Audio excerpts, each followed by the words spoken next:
Oh, the tour queens are now? Oh, no. I was just yawning and I was saying I was getting the yah-yahs out. Well, Kink. hello everyone. No, I'm kidding. Good evening. It's like and welcome to Artistry Under Fire. It's like Mr. Rogers' Neighborhood. Yeah. But before we begin, I'm Greg. I'm Derrick.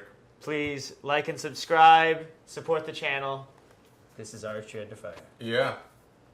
As always, I shouldn't play with that. I wanted to play with my strings. Yeah. Yeah. Of course. We've been...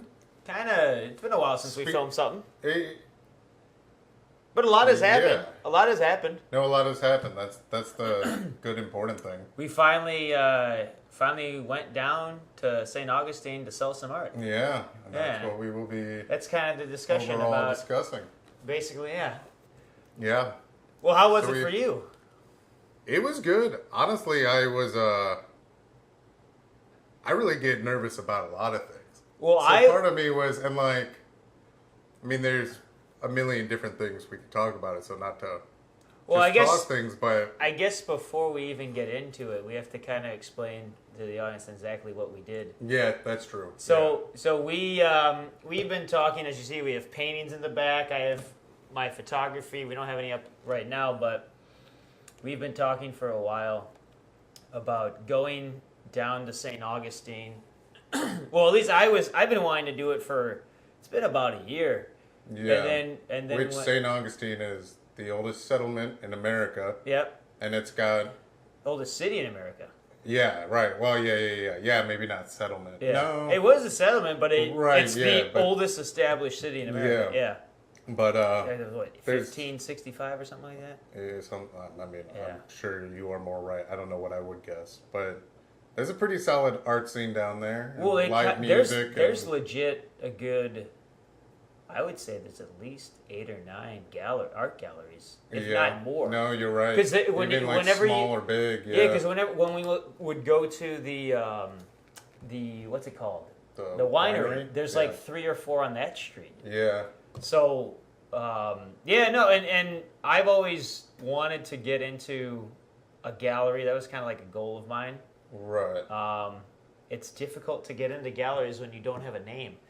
Yeah, right. So a name or money or you whatever. kind of just try and get your art out anyway, Yeah. anyhow, or any way you can. And so I had this idea for about a year where I'd go down and I would just sell art, and We finally had we finally did it. And I'll admit too, when I woke up, there was a small part of me, I don't know why, it was like, maybe he'll change his mind and I'll just work on stuff. But then, because I know you were sick, you're not exactly. Oh, yeah, right. And I was like, I don't know how well you're going to be doing. And then I hadn't prepared anything. I kind of was hoping to make some more prints, frame some more stuff and everything like that. And then I realized I have a lot more stuff framed and in prints and in I think the little packets. Everything was ready. Just had and I was like, I'm not prepared yet. But then we just kind of picked up our stuff and went. And I'm so glad we did. Yeah, because it's kind of one of those now or never things. It's very easy to say. Yeah, and we can catch it next time or this or that, and which is weird how often we do that in our lives when you know it's going to be a good thing for you. Well, both of us. Yeah. I mean, because there's several times where I've had that so many times. Right, and you almost like go to the door and you're just like, nah. And I don't know if it's like fear of being disappointed by the event or something, or of trying something you want to do. Because, there's been a lot of things I've let be excuses and stuff like that. To be like, one of these days I'll do it. I do think there's some sort of fear of possibly being ridiculed. Or just sitting there and people staring at you like, what are you doing there? Right. But, no. We sat down and we just kind of we didn't really have anything. You brought your table. Yeah, we had the table. Honestly, we didn't even need the table. We just kind of put it up against the building. Yeah, but I think the table gave it a slight legitimacy or something. Yeah, and then I thought, because we have like that little dry erase board, I was gonna put down all of our information, right? Like our Vimeos and all that crap, and then I think it was a day before. I just was like, hell with that, and I just wrote artists. Because I think that's what. And now I think we can consider ourselves professional artists because we actually sold some art. Yeah, technically it has been done. I mean, even so next time we could just write artistry under fire, so they can be like, "What's that?" Yeah. Well, let us tell you. I don't know if you sell one piece of your art to somebody, that makes you a professional artist, but I would think if it does, then we're professional artists. I mean, I feel like there's probably a bunch of professional artists who would take offense to probably. But I mean, if you make money off of it, in the belief of it, yeah, if you make money off of it, I mean, I would think that you'd have to be. It's like even like when you're acting, if you make a couple legitimate, get a couple legitimate paychecks from something, you are a professional actor. You might not be like in the SAG yet or anything like that, the union, but I've had actors be like, congratulations, like after I forget what the first thing I got paid, but they're like, technically that does make you a working actor. So maybe a working artist. Yeah. That's a better thing. That's a more humble term at the moment, but we'll just do that. Yeah. But I mean, the goal is some form of professionalism aspect at some point. And that's the first step is to try to put it out there. I don't know what you were going in trying to figure out how you wanted the day to conspire. Not conspire. That's not the right word. Transpire. There we go. Transpire. Yeah. Conspire. That's like plotting your murder. Which one is gonna kill us? Yeah. Transpire. There we go. I was going in. I was hoping maybe just to meet and talk with some people. I wasn't actually expecting to sell anything. Maybe give out my my business card to like one or two people. It wasn't really people. It was more of a small child. Right. Yeah. When we were down there was this small child with his parents. Yeah, he had like ice cream in his hand, and he's like, "Oh wow, pictures!" And then he came up and he started looking, and then I don't know what he said, but then you're like, "Here, this is free," and you gave him my business card, and he was like, "Oh my God, it's free!" I looked at his dad. Dad, I guarantee you, threw it away as soon as he turned the corner. Right. but just the joy on that kid's face. Who knows? Maybe there's a small child that's cherishing your business card as his greatest token. He's only been alive so many years. Yeah. That might be a special. But no, when we first sat down, because again, I didn't know when you do something like that, I don't really know what to expect, but we just kind of put I put some of my pictures up against the wall, you put some of your paintings, and within, 5 minutes? Yeah, like almost immediately. There was a guy with his wife and kid. He's like, "Oh!" And immediately the wife was like, "No, we don't have enough room." And then we both looked at each other like, "Oh, he was interested." Right. So I mean that just the joy I think we both had there was because that could have been enough. We sparked. Yeah, I kind of sparked out because I was thinking we were gonna stay there for maybe. I literally thought her reflection. I thought she was outside. I was like, how the hell did she get outside? Ripley, as always, our dog, is present. Yeah, who had just had major surgery to remove bladder stones. Do you guys want to from the last episode? She was on the table. And I think that very day, or the following day, she got surgery. Right. What were we talking about that episode? I think it was because it was Saturday when we filmed that, and then Sunday I have work. I got home from work. And then everything. And then she couldn't pee. Yeah. She couldn't pee at all, and then the kidney stone legit is like the size of my fingernail. Yeah. Like it's like a dime-sized rock that was in her bladder blocking her pee hole. Right, that wasn't going to end up good. Yeah, so she went in, got surgery, cut her open, got all the stones out. Apparently had a few stones. And then they gave her dog Vicodin and said, go! Hell yeah! Got that doggy bike. But what was, I was kind of curious, because I saw on your face, especially when the day went on, what was your initial thought when we first set up? Definitely a not being. I'd say almost like a touch of like, what the fuck are we doing? But like not in a negative way, but kind of like, fucking here we go. I don't know. It's the unknown. I have no idea. Yeah, you have and no it was idea. kind of one of those things where it's just like, See what happens. I'm not really one to try to, and we'll discuss that even more, but I'm not really out there trying to hawk my paintings, like waving people down. And Yeah, that was the that was the thing that I didn't want to do. Hold on, I had peanuts right before. You ever eat that when you get peanuts and like you get something stuck in the back of your throat? Yeah. I was the same way. I did not want to. I didn't want to like pressure people. Right. Or like, yeah. I just wanted the people to. Because when you walk start doing by. that, that's when people, especially like in a busy little city or even big city, 9 out of 10 people, if you ask or say anything, kind of regardless what it is, they'll just be like, I'm sorry, I'm busy, and keep going. Yeah, and also I kind of like the. But when you're just sitting there like, stop, then they're just like, yeah. Well, I also like the feeling of, because genuinely someone is coming up to look at your work if they stop and look. Yeah. Because you're not, and then you can let them look first. Because there was a few times people were looking. I didn't say anything.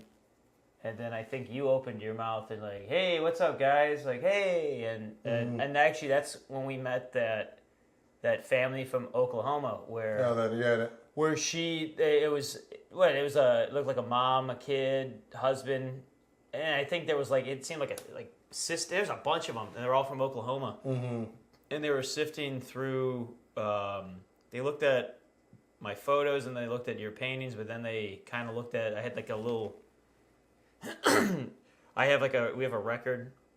I got a record player, and it came with like a wooden box, and you put your records in. That's kind of what I had all my loose photos, photos and plastic sleeves in, and she was kind of sifting through all of them, and randomly of all things, because I was like, I've always thought to myself, for some reason, there were times I would take pictures of trees, and I was like, I don't know if this is gonna. I don't know if anyone. That was the first thing she said. She's like, "Oh, trees! I'm a sucker for trees." So like, everyone. I noticed that she loved trees, and then she had the one church building in St. Augustine she really wanted, and so it was so bizarre. Of everything that she picked, it was a tree and a church, 2 totally different things, and. I remember she's like, how much you charging? And I'm like, well, I was thinking $10. And she's like, you're the artist. You tell me the price. Because again, I don't know. That's the other thing. I guess when you go in, you should be very confident in what price you should offer. But at the same time, you've never done it. So it's really difficult to kind of judge how much should I charge. And then also, someone's paying me money for something I did. So just the fact that someone's offering money, I'll take it. I'll take anything. Yeah, right. Because I know even... I guess, it's having confidence in your work. I think the more you do it... I like some of the ones I do, yeah. And the more you kind of develop, but... I don't know. I guess, at least with my paintings and stuff I've done, I've never really done it with a... I've always... You have to have confidence to be the spicy king. You just got to be the spicy king. I love that. You don't need to age well like John Travolta. But no, yeah, I just always did it to do it. So almost, I know they talk about like time and money and like what you paid for the canvas, you know, the whole breakdown of it, that I should technically be asking more just because of the materials I spent on it. But also these paintings have been a lot of them, and God bless my mother in Ohio, she has a closet that has like 30. Well, maybe that's why when we go up for my wedding, you should just grab a bunch and we can drive them back down. I was going to ask, are you guys taking the Jeep? Yeah.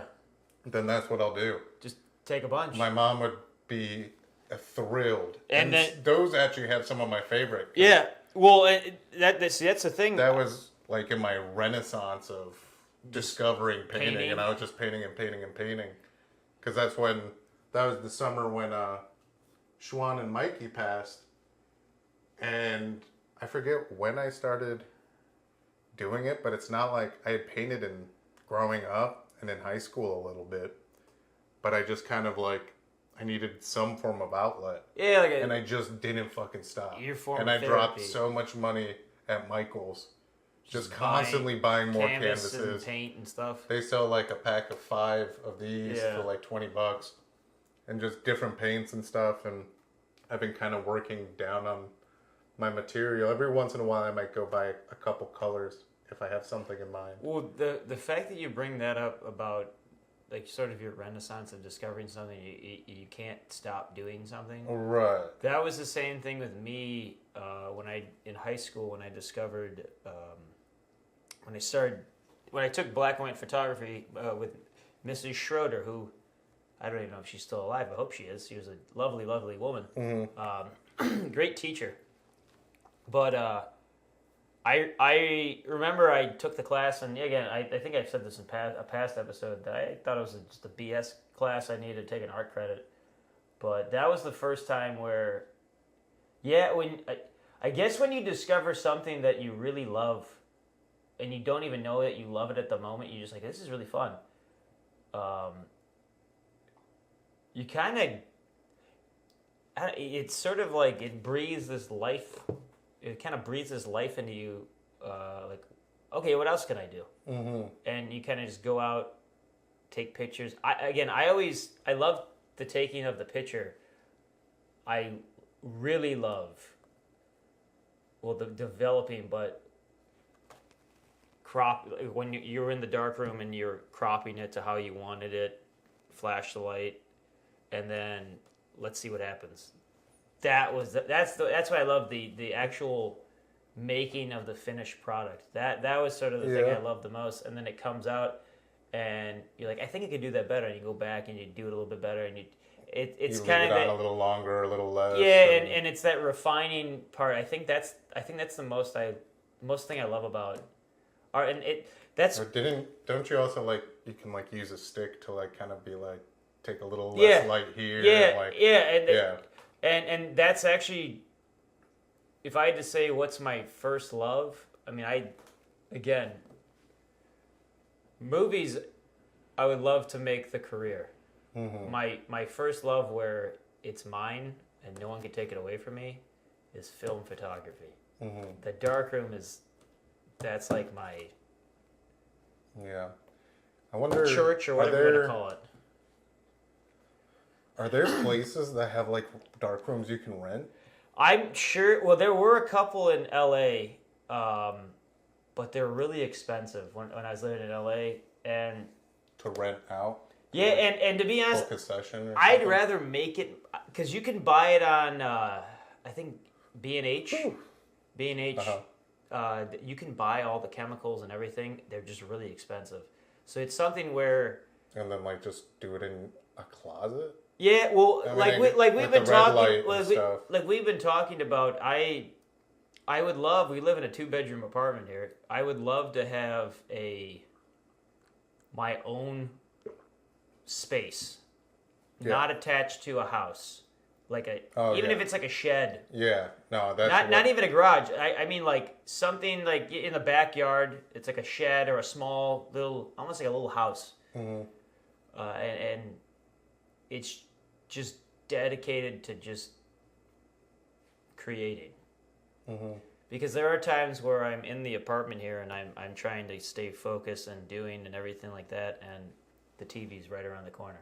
Yeah. Or someone walks by and I'm trying to focus, and it's really difficult to focus, at least for me, when you don't have a space to work.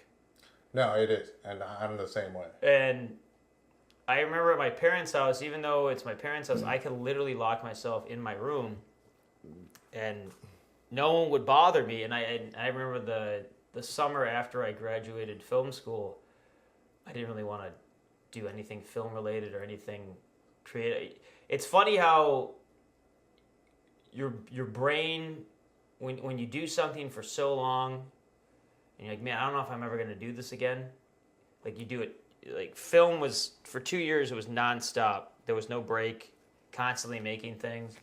And then you take a break for, I don't know, it was like 6 weeks I didn't do anything. I didn't think anything creative. And then all of a sudden, that urge to create it comes back, and you have to get it out of your system.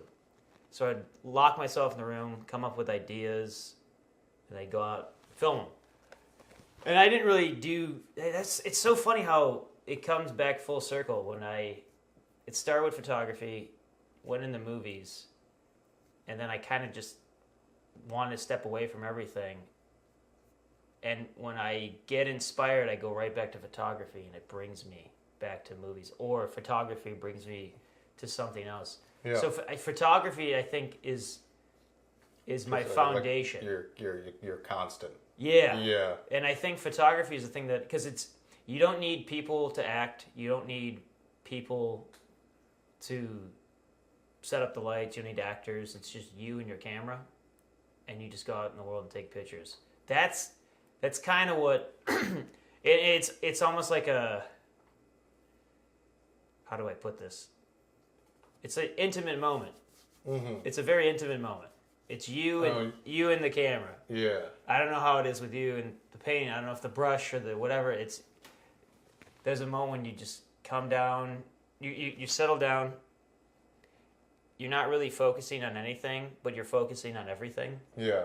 And then all of a sudden, and then you take a picture. Yeah, I mean, and I will look at it until I get home. And then just go back.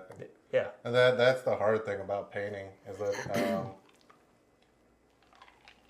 these two I wouldn't switch anything. These I did in Orlando. Yeah.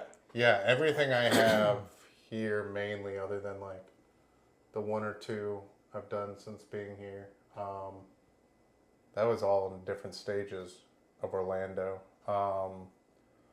But that's there's been a lot of paintings that I've just painted all the way over, because there will be a moment like you're forced to constantly look at it. Yeah. And you really should walk away and like call it a day when you kind of like where it's at, and then come back and look at it. Kind of like you were telling like Hemingway. With like writing. Hemingway, yeah. Which one of his writing rules were stop when you know, leave when you know where it's going, stop, so you can come back and have a starting point. And I don't know, I kind of just like, I guess for me, the trance of it, that it almost was like every painting I did, I was like, no, I want to finish it now. Like, this is all one, like, I'm just staring at it. I'm either putting an album on, or like you and I both do. I put music on. I shut the world I out. kind of need the music. I shut the world, and I listen to the same music. I was about to say, I have a lot of songs on my like Apple Music playlist, top 25 that played. They're pretty much all from being in the room in Ohio from painting. But I would just put one song on, have it on repeat, and I'd just be, sometimes staring for a long moment and being like, this right here, like, because I always like when I'm painting that I like to trigger my eyeballs. Yeah. Which really, I mean, I don't really have any training. I just like different colors, and I like to include just random spots that you can kind of look at any point of it and your eyeballs can be entertained. Maybe that's the ADHD in me. I mean, it's definitely the ADHD in me. Yeah. But there's been a lot of paintings where it probably was 100% done. And You just kept going? I just kept going and then went, fuck, that was too far. Fuck, I can fix this. Fuck. And next thing you know, it's just a fucking travesty. Well, that's what the beautiful thing Which about... might be a metaphor of life. Well, painting, I tried to, right when I quit my job and there was that year I took off, I didn't work at all. Well, I did some freelance work here and there, but I didn't really work much at all for the entire year. The first thing I actually picked up was some small canvas, like not these types of canvases, like the flat canvases. Yeah. The flat, like they're like on cardboard or whatever. I picked up some flat canvases and I picked up some paint at like Target, and I did because I told myself, I was fighting myself. I need to find a job. I need to make money. I need to do this. I had enough money for like 2 years. If I really, really, really wanted to push it out, if I made just a little bit of money, I could push it out to 2 years. So 2 years of no working, 40 hours a week. Right. And so, yeah, immediately I was the first 2 weeks I basically took off glorious, and then I was like, okay, what do I do now? And then I was I started looking on Indeed, and I was forcing myself not to get a job. And it was terrifying because when you look at your bank account, it just dwindled down. But I picked up, some paint, some basic, simple acrylic paint at Target, some simple canvases, and I just started to paint. And for me, that's what calmed me down, is the act of doing something. Yeah. And then once I finished one painting, which I still have, and it's not really a painting.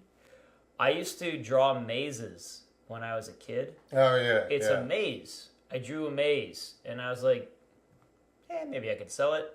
But then I was like, don't need to sell it. You know what? You got out what you needed. Because we talk about, I think we talked about it on the last episode or other episodes, the act of completing something is insanely rewarding. And when it's not a very complicated painting, but to draw the way I draw mazes, I started doing it when I was like in third grade. I got like a maze book from there. They used to have the Scholastic book fairs or whatever. Yes. They had the maze book. Oh, yeah. And I thought when I was like, I don't know, what was that, third grade? I was like 8, 9 years old, something like that.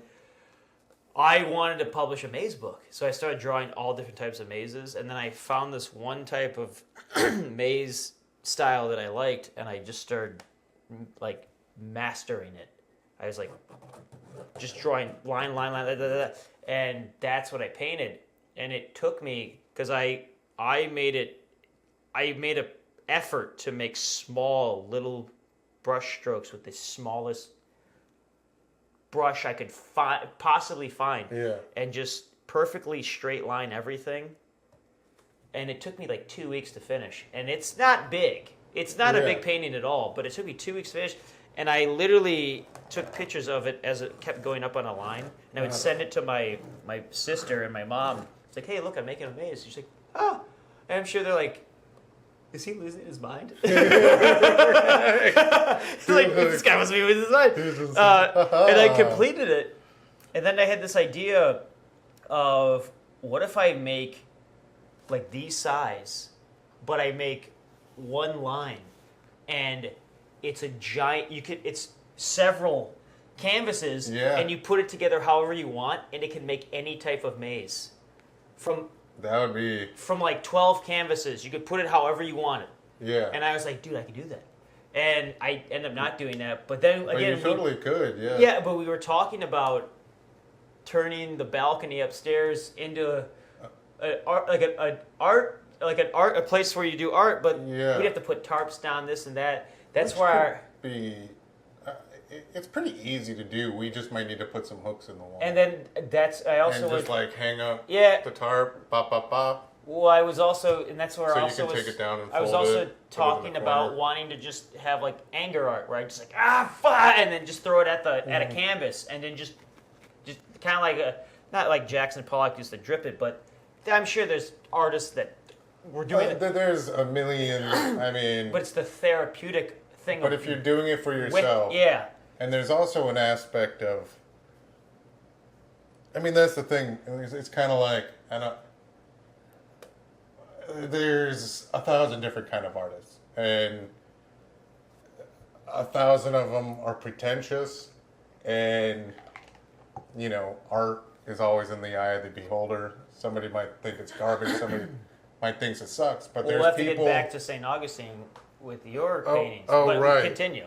But there's some of the most pretentious people in the world who call themselves artists, and let's be honest, you see their stuff, and you're like,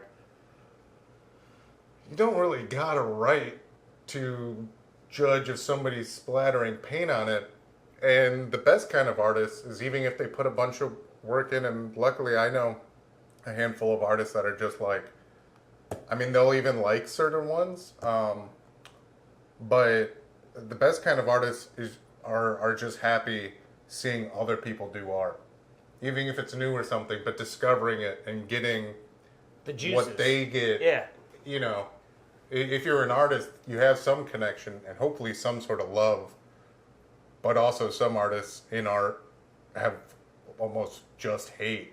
Well, But there's not a right or wrong way, and if you just start throwing shit, you're not going to be the first person who did it, but your choice of what color, your choice of what slash, blah, blah, blah, blah, it's still yours, and we take it down to St. Augustine. It's might not sell. like every single one is a gallery owner. Some random person from Oklahoma or whatever might walk past and be like, whoa. this would look dope in my kitchen. Well, and what was also crazy when we were down there is when I sold the 2 photos, and what I loved is the husband. He gave me $25 instead of $20. Yeah. He gave me. Oh, you're right. He gave me more money. And that small gesture, and I've been discovering when I do jobs for people, when I just say, okay, and sometimes I undersell myself all the time money-wise because I sometimes the money aspect would cloud my judgment of what to do. Yeah. When I make it a little bit lower, okay, it's only this much, and if I screw up, that's okay. And again, that's my own personal fault that I should have more confidence in my own stuff. Right. But when I do that and I do it the way I'm like, you know what, I'm just gonna Humble do myself. it this way. Yeah, humble myself, and I want to do it this way. And my true self comes out. They almost every single time they've given me more money than I've asked. Right, in anything you've done. And when that happens, I have such an appreciation for the individual because they liked me enough to give me more money. Yeah, even if it's $5.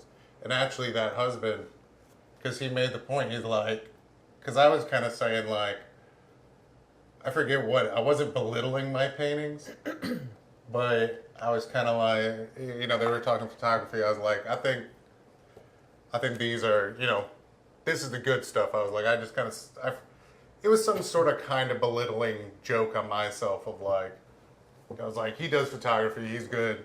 I was like, this is kind of just for fun. But he made a comment while walking away after he gave you the $5, but he was just like, I actually really like your stuff. I just don't have a man cave. And none of that would fit into my house with my family.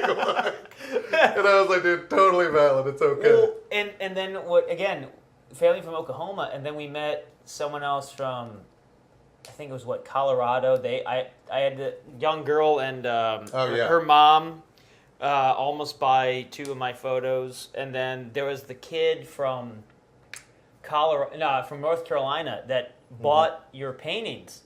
And I think that was the best moment, even though it wasn't my stuff that he bought, that I think might have been the best moment, just because you were in a situation where the kid couldn't pick which one he wanted. And you're like, I don't remember what you said.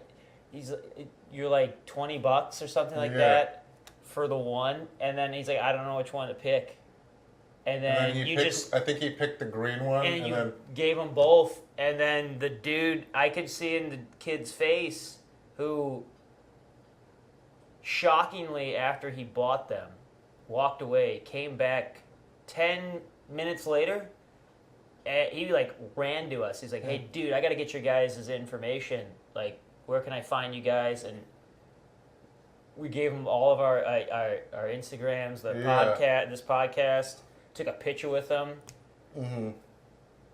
I forget your name, but we love you. You're our first actual fan that we know that we do have that's a diehard fan. Yeah, I know. And it's small. It starts small. Yeah, no. And that's how, I mean, even in that moment, and it was something I was going to say earlier, but something I think that we've been kind of gestating over, but the low dollar amount we kind of give, like, I have a bunch of friends who do have paintings of mine because somebody would be like, how much, like, I really like this one, like, I call dibs on this one, like, how much?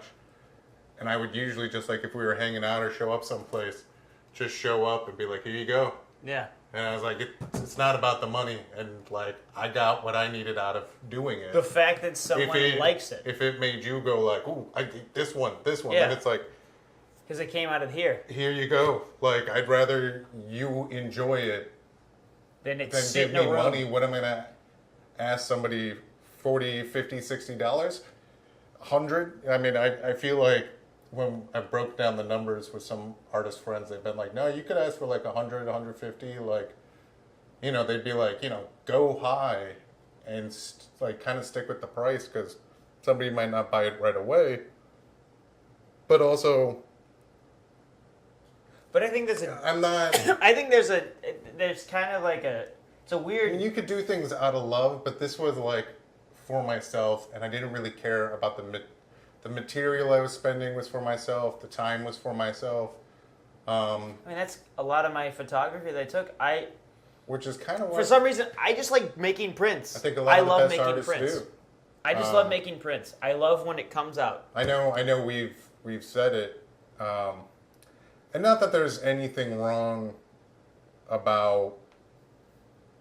I mean, obviously, if you're a professional artist or something, and you're doing a custom or something, like somebody asked for this, this, and this. That I always like never really take customs because like when I have been asked, because I'm like, yo, do you think I saw blank canvas and I went, a spicy king will be born? No, I painted everything on this. Like me. And then I was just kind of like, I had this white spot, and I was just kind of like, I had randomly done this face, and I was just like, a spicy king. Actually, I think it was, this is kind of not fucked up, but it actually kind of is. I think you can see where like it was originally orange in the background. Yeah. And I was making kind of like a face, and I had an idea. And then I think I kind of went Jesus with it. And then I think that's kind of what that is. Halo. And then just kind of like threw a face on because I'm not that good at faces. realism or or even an attempt, but I think kind of my sloppiness is part of the appeal. But Well, what you just said just now is kind of the same thing where when you do something like commission work, when you actually, do in a something... messed up way, I think that's why I called it a spicy cake. Jesus, and like, but then I made it look a little crazy. Like the Joker? Yeah, something like that.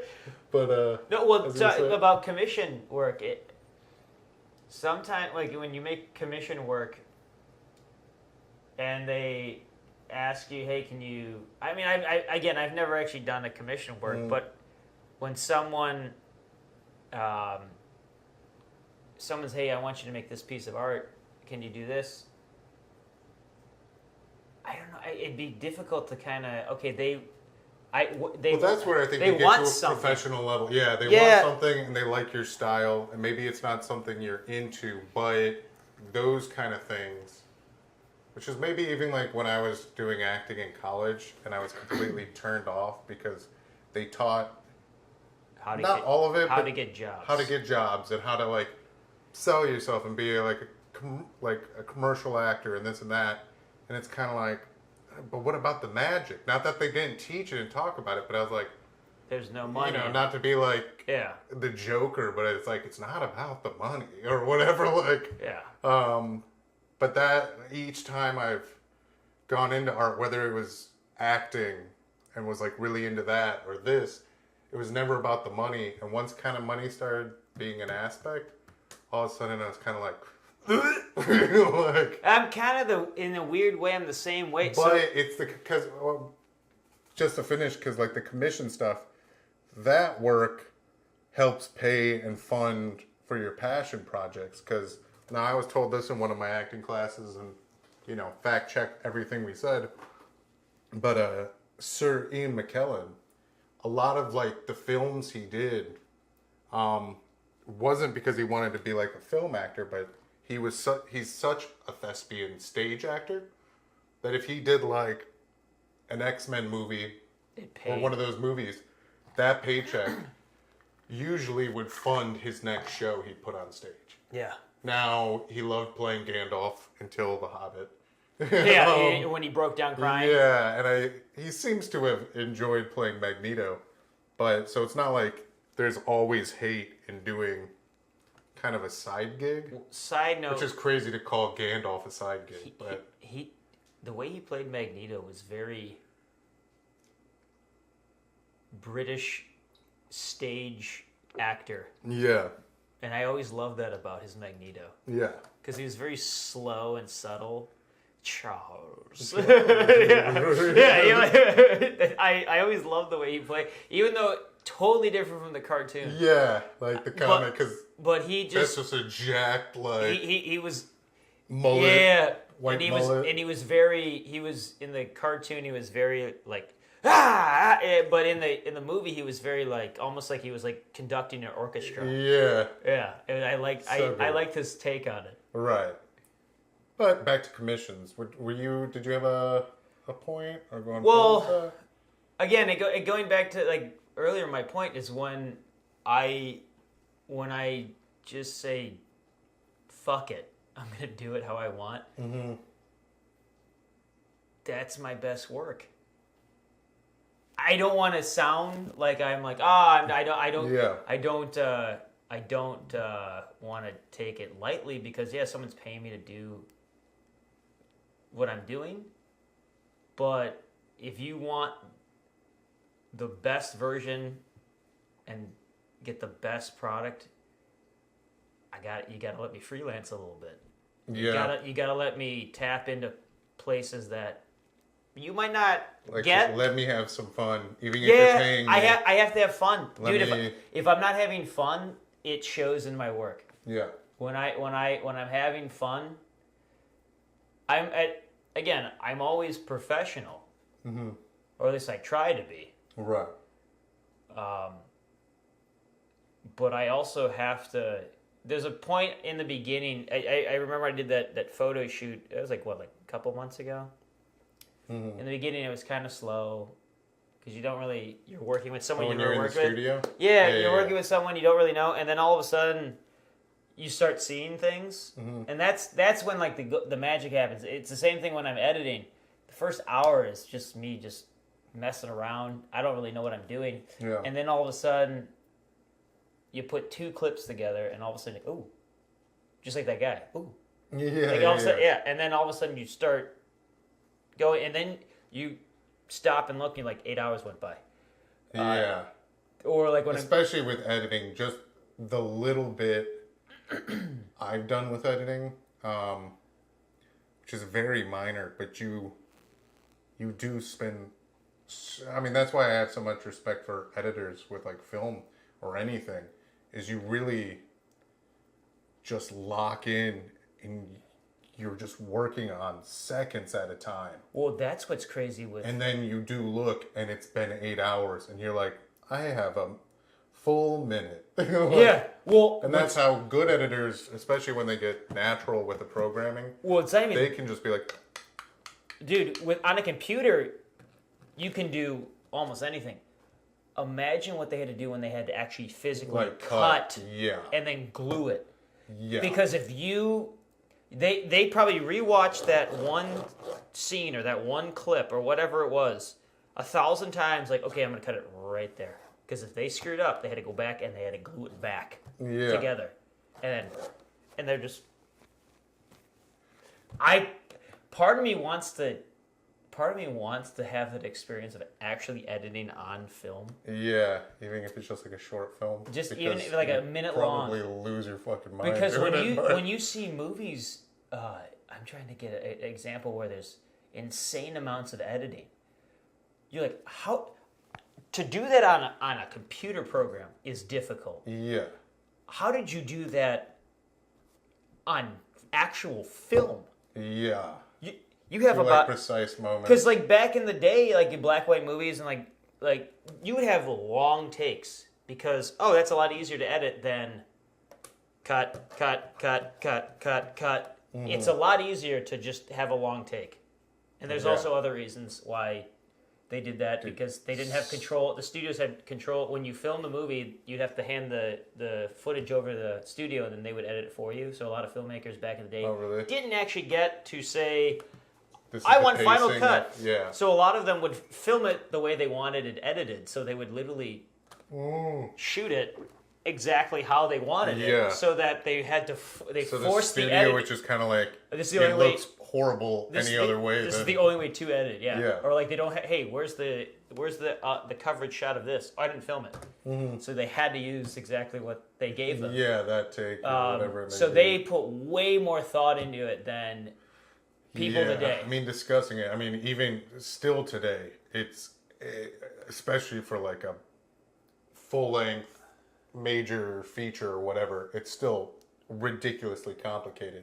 But just the absolute, like, skill needed with film.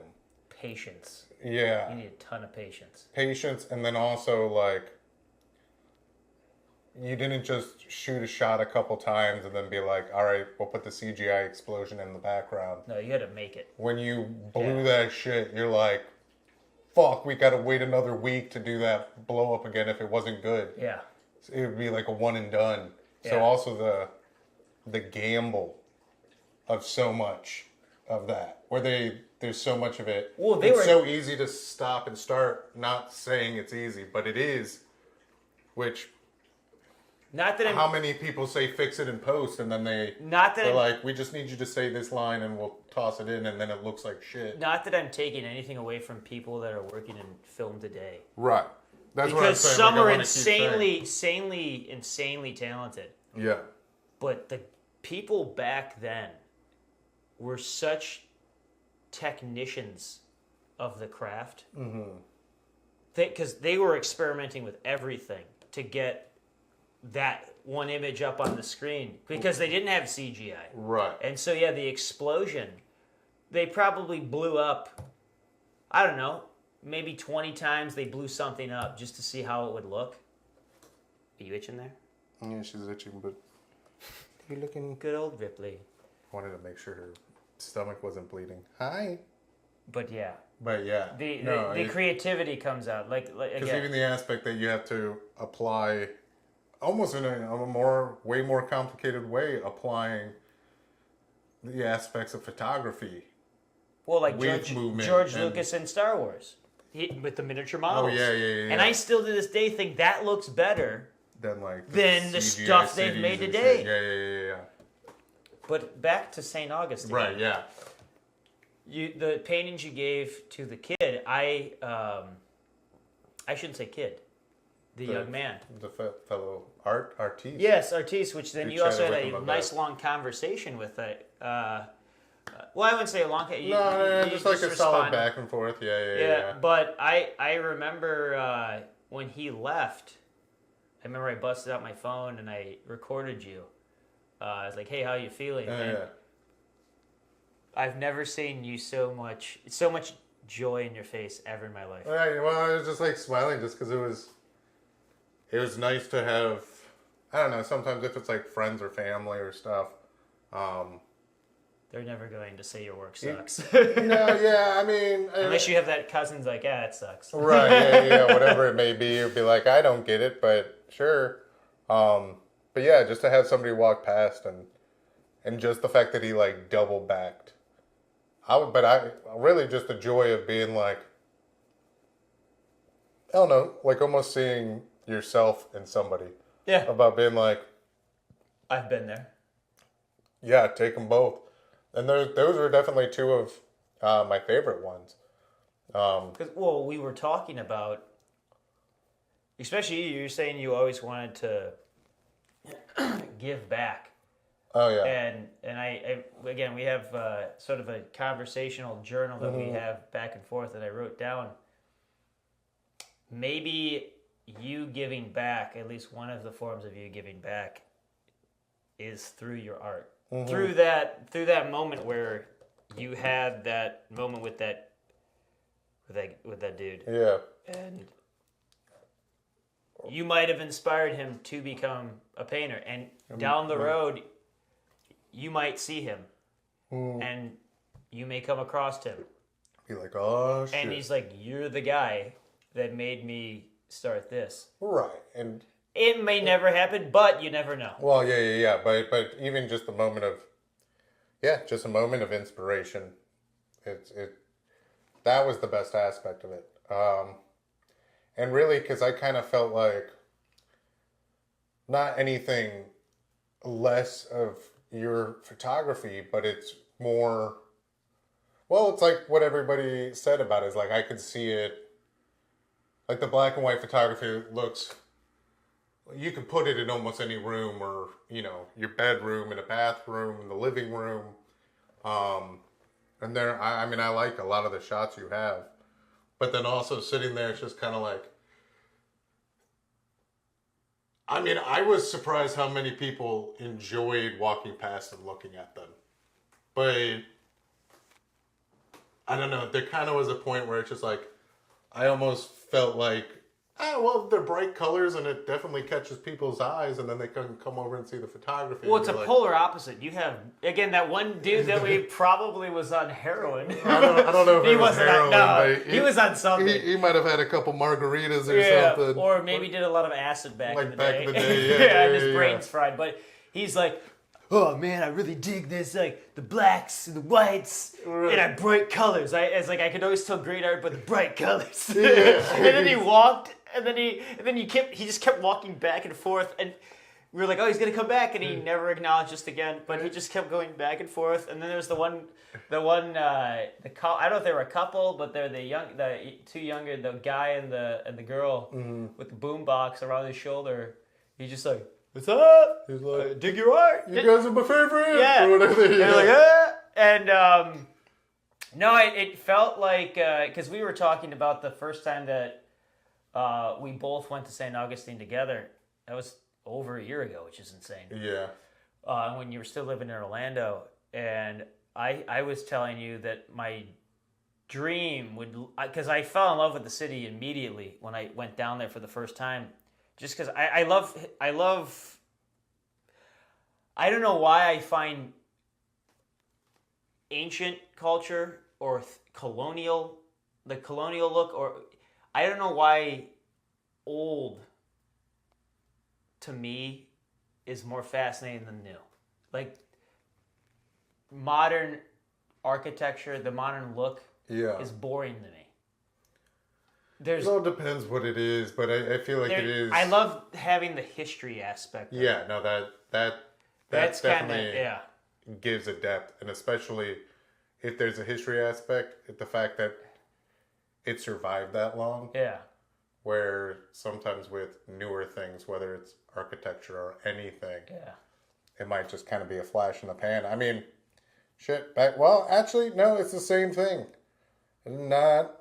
Like I keep saying, it's maybe more difficult now than it was then, because so many people can do so many different things. But back then, even the architecture, why it's so detailed and beautiful and everything is because, like, the amount of work to make that, you better go all out. Yeah. Especially if you're commissioned by the Pope or whatever Yeah. it may be. Like, you're going to make every inch a masterpiece. Yeah. As much as you can. Well, and you had a plaster guy doing the plaster work. You had a marble guy doing the marble work. You had the painter doing the painting and all that stuff. Yeah. But I guess back to what I was saying about I fell in love with the city, and when we went down there, we were talking like it'd be amazing to have a house or live right here, walk down the street, get a cup of coffee, maybe like a bagel or something, and just walk the streets and maybe have like a little spot, do some art, go back out at nighttime, get some dinner, hear some music or something like that. And when we were down there, again, I was like, I don't know about this. Same thing with you. I was kind of, but then within 5 minutes, when that guy was, and the wife told him, no, we don't have room. Yeah. Which I don't know what that means. But I don't know in their house or if they were tourists. Or she's like, no, you do not. How are we going to get that on a plane? Or the husband's probably like, the wife's probably like, you buy dumb shit all the time. Do not buy this. But whatever it may be, within 5 minutes, I felt like we were saying, like I wanna have a place here and this and that. We were part. Like when we left, like we're part of St. Augustine now. Like especially to those visitors. Yeah, I won't just call them tourists or whatever it may be, but from out of towners or people walking the streets that just happen to live around the corner. So, right, whatever it may be, but like for first timers of St. Augustine. Yeah. Walking around, seeing all the different stuff, the little shops, the bigger shops, the architecture, and like, I'm sure there was some musician or somebody playing a banjo or a violin or whatever somewhere. Probably, everything and anything happens in St. Augustine, and we were just an aspect of St. Augustine that day. Yeah. So like, like to them. Well, I think his name was Charles. Which guy? The kid? It was with the C, and I apologize if you're watching. Right. It was like Charles or Caden or. I'm gonna say I know his Instagram. I got his Instagram, and Yeah. I feel horrible. I don't remember his name. Caden? Was it Caden? God, I feel horrible. If you're watching this, we apologize. Right, but yeah, the fact that he thought like we would be back there another day, like. Yeah. Some he people responded might have me just the been there, following day. He's like, "Hey, I want to come back and pay you the money I owe you," and I was like, "We're not going to be back there. Yeah, just keep them, enjoy them." And then I said, "But let Derrick." I literally texted him or I responded in Instagram like, I mean, if you really really appreciate it, just let Derrick know that they mean a lot to you. And then that's when he had that conversation. Yeah.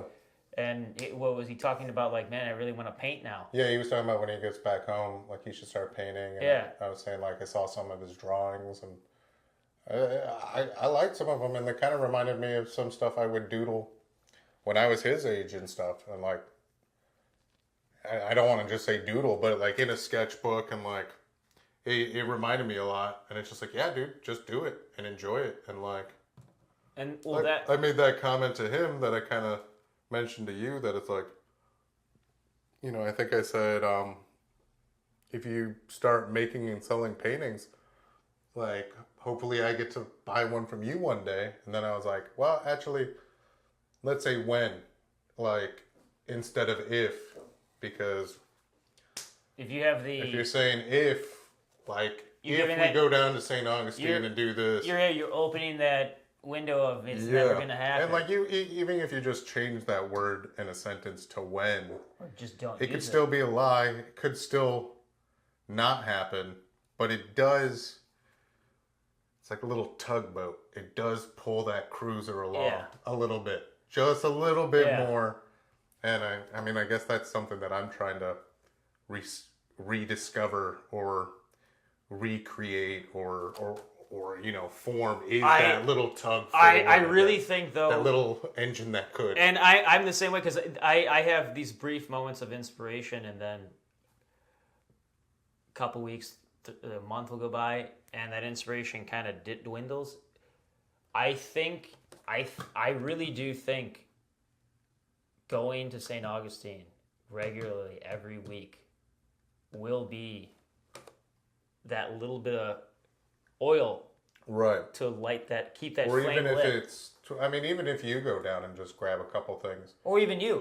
yeah Either one of us. that's true just because with our schedules and we've complained about that, but we've done a good job of keeping the job complaints off of the podcast, I think. Yeah, we don't want to just be a million other I don't want it to be about how I can't But stand this, can't stand that. Yeah, but not even a complaint about it. It's more a obstacle that we will find a way around or bulldoze through it, but we will get to the other side. Because at the end of the day, really, at the end of the day, it's not easy to get to St. Augustine. Yeah. Once a week for us, kind of. Yeah, well, you know what I mean? Even with work or other things, at the end of the day, it shouldn't really matter. What really should matter are the things that are important to you. Yeah. And so, like this stuff, I just want to work on stuff all the time now, and again, as I was saying, like we met. Didn't really know each other, filmed the movie, we parted ways, went complete opposite, and somehow wound up back. Side of the country. Yeah. Somehow, by fate, wound up back in the same place together. So there has to be some meaning in that. So there has to be, right? Since you've moved in, the inspiration has been going, and then trying to get. Even this podcast. We were talking about starting this podcast a while ago. Like I come down to Orlando, we'll shoot an episode. You come to me, we'll shoot an episode. Oh right, yeah. And we never really did it. You're right. And then you moved into here. It took you a couple months to kind of get situated. Mm-hmm. And still situating, but it's getting there. It's getting there. I feel like I'm glad the inspiration was there, and I've tried to, as much as possible in my power, to say yes and be involved in these things. I think just... But that even little moment was kind of like... Not to... Sometimes I have a tendency, and maybe you do too, like... Almost like when I did stand-up. And I feel like it's an aspect that I could kind of regularly do. The inconvenience is kind of the variety of my shifts. But... like you said, or like I said, you focus on what's important, and you make it work to get that involved because it's good for the soul. But even like after doing the stand-up once, part of me was kind of like, we're fucking back, baby, straight to the top. And it's like, oh. And then it's kind of just like, what the fuck am I talking about? Like I rode the high for like 2 days, and I could say I do it, but then kind of don't do it again. You're like, well, blah, blah, blah. But doing little things like the podcast, doing things like going down with our art. I definitely want to make a point before Friday to probably finish that turtle thing in some aspect. Dude, I think you should just bring it down and paint down there. I was thinking about that. My stomach. It just gurgled. You just hear it go, it's full of ramen and cups of coffee. And my stomach, this whole time here, has just, I'm like, which is good. I mean, if I just rip, that wasn't a fart. Yeah. The creak of the bench. But, no, every little step, it takes you somewhere. I really do think going down there. It's a good fish hook. Letting people It's kind of like fishing for, not fans, but, it's just throwing it out in the water. See what happens. Fucking if they don't nibble or not, I'm just happy to be. No matter what happens. Chilling by the water. We met some people. Mm-hmm. We have some cool stories that we'll be able to tell for the rest of our life. Yeah. And I think that's all, at least for me, that's all I want is see places, meet cool people, and tell stories. And occasionally, every now and then, take a picture. Be in the world. Take a picture of the moment. Yeah. And I think that's what that was. Yeah. And it was in my, I wouldn't say like a top 10 or top 5. I'm not going to say that because there's so many moments in my life that I'm not recalling at the moment until I recall it. Yeah. But that's got to be up there with one of the best things I've ever done. And it was so small. It's such a simple thing. Yeah, but it was so rewarding. And like I said, how sometimes there are pretentious artists. There just are. That's just a fact. Yeah. And what we did could be easily scoffed at. Yeah. But we went up there and we're like, "Hello, sir. It's lovely to meet you." Yeah, like, well, thank you. Anyways, yeah, we do this and this and this. We do that. $10,000 for that. Yeah, right. Just start holding an auction in the alleyway. Can I get 500? How about 600, 700, 800? Sold for $2,000. With a man with a mustache. Man with a mustache. In the back, yes sir. You. Oh, and the monocle. The fucking Monopoly man walks up. But yeah, no, I think that is what it is to be an artist. Not saying we're the greatest artists in the world, but I think they're totally better people than me and more skilled. 1,000%, likewise with anything, and I think in any aspect of artistry, there's always a debate who's the best or this or that, but I think these humble little moments are what I think makes art true. Not that everything isn't art. I think that's opinion, but I think when it's based in these kind of simple moments sometimes, that's art as well. Well, if it's arrogant for me to say, is I just enjoy doing it. Mm-hmm. That's all. And I just want you do that in that aspect. And I just want people to see it. I think that's all I really want. Yeah. I want to do it. I want people to see it. If they pay me money to buy one, that's an amazing feeling. Mm-hmm. If they just take a look and oh, this is kind of cool. Just the comment of this is kind of cool is more, if not as much, if not more than someone giving me money. Mm-hmm. Because someone likes my stuff. And yeah, the vast majority of people will not buy or care, right, or even take the time to look.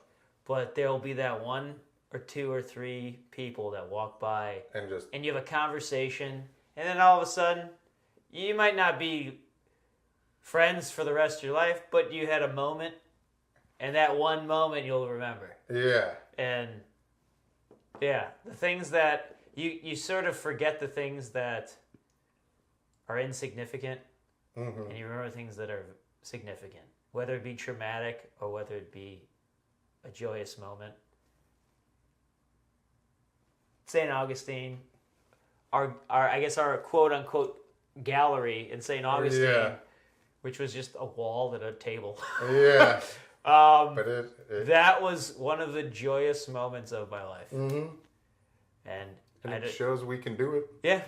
And I don't know if there's anything else I have to say. Is there anything you want to wrap up with? Not really. I think we covered it back and forth, and that was the first visit, but it won't be the last.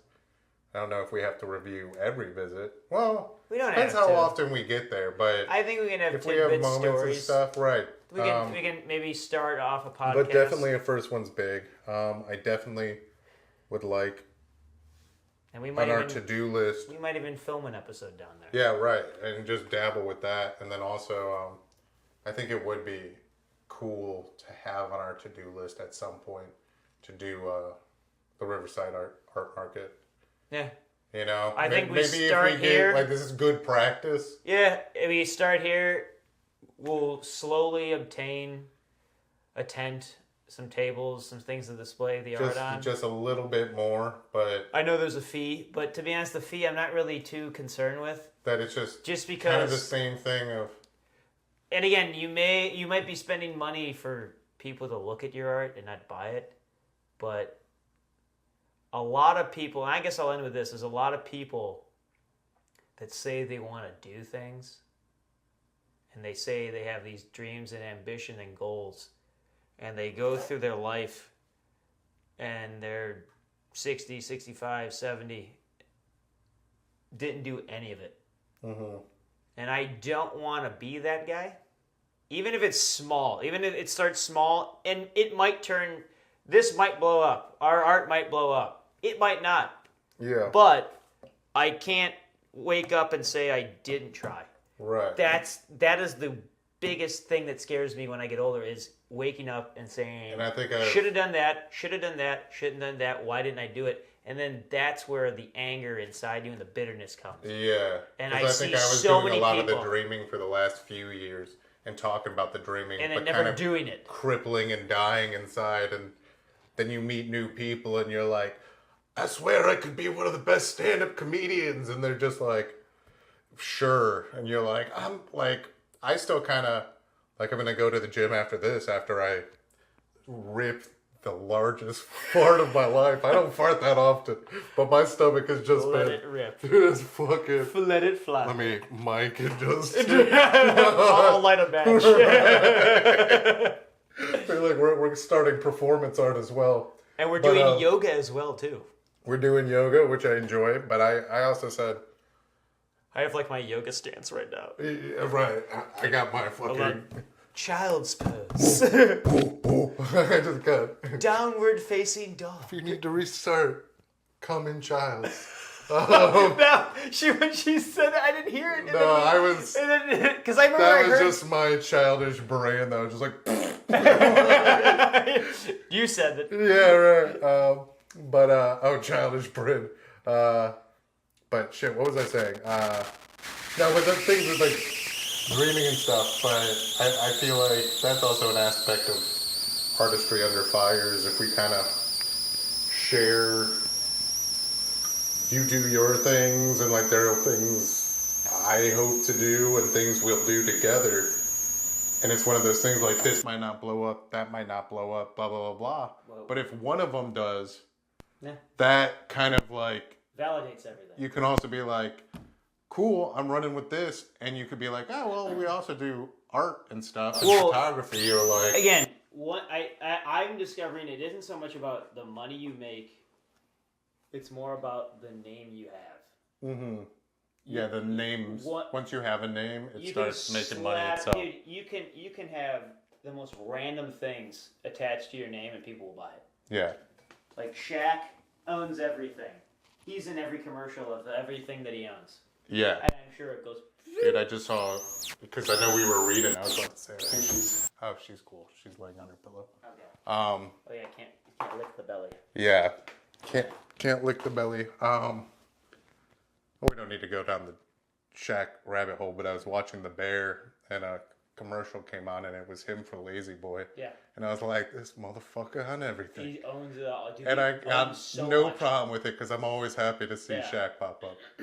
But, yeah, before we start talking about Shaq for 40 minutes, I think that was a good story time and good reflecting. It is. What a wonderful day!